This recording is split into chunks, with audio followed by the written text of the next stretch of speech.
Sabe, no mercado financeiro tem quem joga para sobreviver e tem quem joga para dominar. Agora, o fundo que a gente vai analisar hoje, o GGR Cov Renda ou o GGR C11, parece que está fazendo as duas coisas ao mesmo tempo.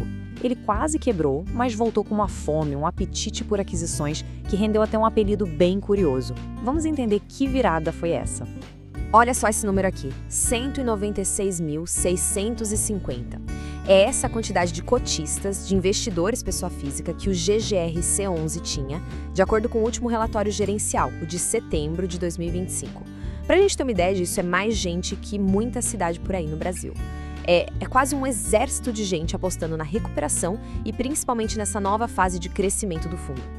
E aí vem o tal apelido que eu comentei. Foi numa entrevista para o portal Seu Dinheiro. O próprio CEO da gestora, a Zagros Capital, contou como o mercado apelidou o fundo. Olha só, Pac-Man dos FIIs. Isso mesmo, igualzinho do videogame, porque ele sai por aí comendo vários ativos. A analogia é perfeita para descrever essa fome toda por novas aquisições. Tá, mas como é que um fundo vira um Pac-Man assim de repente? Esse apetite todo não apareceu do nada, né? Pelo contrário, é resultado de uma transformação bem grande. E para a gente entender essa história, a nossa base vai ser o relatório de gestão de setembro de 2025. É ele que dá um raio-x perfeito desse momento do fundo. E os números que estão nesse relatório, olha, são de cair o queixo. A gente está falando de um patrimônio líquido de 1 bilhão e 880 milhões de reais. O valor de mercado está um pouquinho abaixo, na casa de 1 bilhão e 720 milhões, o que até mostra que ele está sendo negociado com um certo desconto. E mesmo assim, está lá, distribuindo um dividendo sólido de 10 centavos por cota. São números de gente grande, sem dúvida. E o que está alimentando essa máquina toda? Bom, são as aquisições, claro. Só nesse relatório de setembro a gente vê uma série de jogadas importantes. Tem a compra do imóvel Greenhouse lá em Dayatuba, a conclusão da compra de um terreno em Cabreúva e olha que interessante, até a aquisição de todas as cotas de um outro fundo. Isso não é só crescer, né? Isso é mostrar força, é ser agressivo no mercado. Só que toda essa fase de Pac-Man esconde uma outra história, uma história de quase morte, sabe? Pra gente entender de verdade a fome do GGR-C11 hoje, a gente precisa voltar um pouquinho no tempo, para quando ele mesmo quase foi comido pelo mercado. Foi uma virada de chave impressionante, de uma crise que parecia sem fim para esse crescimento que a gente está vendo agora. Tudo começou quando a Zagros Capital assumiu a gestão lá no finalzinho de 2021. E olha, o cenário que eles pegaram não era nada bom. O fundo tinha que lidar com um inquilino dando calote, um portfólio todo desequilibrado e o pior, quase sem dinheiro em caixa para pagar as contas. Era uma batata quente, uma situação bem delicada que ia precisar de uma arrumação geral. Essa linha do tempo aqui mostra o que foi uma verdadeira tempestade perfeita. A Zagros mal chegou e os problemas já foram aparecendo. Primeiro, o calote da Covolan, que entrou em recuperação judicial. Daí a pouco veio o golpe que quase foi fatal, a crise da Americanas, que era uma das principais inquilinas do fundo. Aí o fundo foi para a lona mesmo. A coisa só começou a virar lá para meados de 2023, quando conseguiram renovar o contrato da Santa Cruz. Foi tipo um sinal vital para o mercado de que, opa, o GGR-C11 ainda estava vivo. O próprio CEO disse com todas as letras, passamos boa parte de 2022 arrumando a casa. Ele reconheceu que o problema com Americanas, por mais que tenha sido um baque, serviu de lição. Foi ali que eles entenderam o que precisava ser feito para virar a página de vez.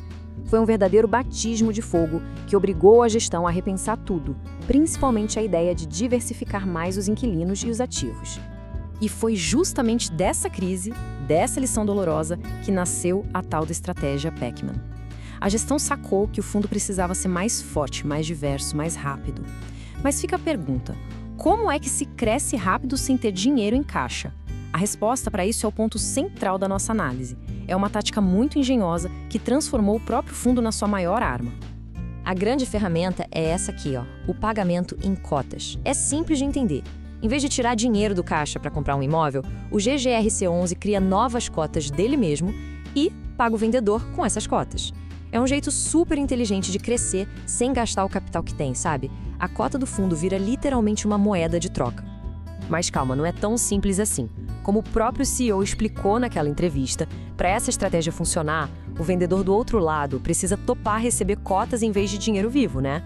E para isso acontecer, várias coisas precisam estar alinhadas. A gestão tem que ter credibilidade, os investidores precisam confiar no futuro do fundo, a cota tem que ser vista como uma moeda forte e, claro, tem que ter muita liquidez no mercado, afinal o vendedor precisa saber que se ele quiser, ele consegue vender aquelas cotas facilmente.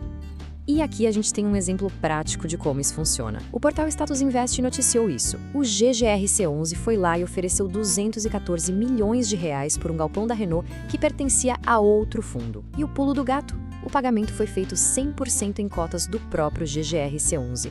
O outro fundo topou o negócio, recebeu as cotas e pronto, o Pecman abocanhou um ativo de altíssima qualidade sem precisar tirar um centavo do caixa. Simplesmente genial. Ok, a gente já entendeu que a estratégia é bem inteligente. Mas e na prática? Qual o resultado de sair comendo tanto ativo por aí? A resposta está na nova cara do portfólio. Se a gente olhar a composição atual do GGRC11, a gente vê que a identidade do fundo mudou completamente. Olha só esse gráfico que veio direto do relatório de setembro. A mudança é nítida. Hoje, quase 60% do portfólio já é de ativos logísticos. Aqueles imóveis industriais que antes eram o carro-chefe, agora são só 21%. Ou seja, é uma migração muito clara, uma aposta estratégica no setor de logística, que é visto como mais moderno, mais resiliente. E essa mudança não foi por acaso, foi totalmente intencional. A gestão antiga focava mais em ativos industriais, que muitas vezes eram mais velhos, mais específicos. Já as Agros está remando para outro lado, direcionando o fundo para galpões logísticos e híbridos, que conversam muito mais com a economia de hoje, com o e-commerce, por exemplo. A ideia, segundo eles, é justamente essa, fazer com que a parte industrial do portfólio fique cada vez melhor. Isso faz a gente pensar numa coisa importante. Uma questão que, aliás, foi levantada num vídeo do professor Baroni, que é uma grande referência nesse mercado. Será que essa fatia industrial que ainda existe no portfólio representa um risco para o fundo? A análise do professor Baroni, na verdade, é bem pé no chão. Ele confirma, sim, que ativos industriais são mais feitos sob medida, então pode ser mais difícil de alugar se o inquilino sair. Por outro lado, ele também destaca que a gestão está trabalhando ativamente para reciclar esse portfólio e que o GGRC11 de hoje já é muito mais logístico do que industrial. A conclusão dele é que, no fim das contas, só mais ou menos 1/4 do portfólio precisa daquele acompanhamento mais de perto, o que diminui bastante o risco geral. Então, resumindo a história até aqui, o fundo se levantou, mudou de cara e diminuiu os riscos do passado. Mas essa estratégia Pecman não dá para durar para sempre, né? A pergunta que todo mundo no mercado está se fazendo agora é: e depois? Quais são os próximos passos? O que a gente pode esperar do GGRC11 depois dessa fase de crescimento tão explosiva? Bom, o CEO das Agros já deixou bem claro o plano, que tem 3 prioridades. A primeira é digerir, ou seja, arrumar a casa depois de tanta aquisição, consolidar esse crescimento todo. A segunda é manter os dividendos, que no fim do dia é o que todo cotista quer ver. E a terceira é se preparar para o futuro. Isso inclui até formar um land bank, que é um banco de terrenos, para já estar pronto para construir novos galpões quando o mercado virar de novo. E essa frase aqui do CEO resume a filosofia toda por trás disso. Ele disse: o melhor momento de comprar é hoje. Ninguém tem dinheiro, mas é o momento de aquisições.